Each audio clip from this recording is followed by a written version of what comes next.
शम्भो महादेव सर्वेश्वरा शम्भो महादेव शम्भो महादेव शम्भो महादेव सर्वेश्वरा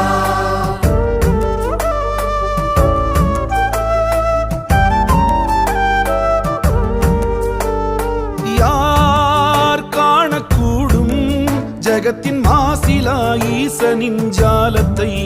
உருகுவார் உணரக்கூடும் உமது கோலத்தின் ஆழத்தை மாயத்தை ஏகன் அவனென்று மொழி உரைத்தது அநேகன் சிவனென்று விழிபடித்தது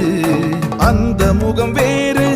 இந்த முகம் வேறு சந்தமதில் சொல்வோம் அரணின் வரலாறு கருணை பரிமாறு கருணை பரிமாறு யார் காணக்கூடும் ஜகத்தின் மாசிலா ஈசனின்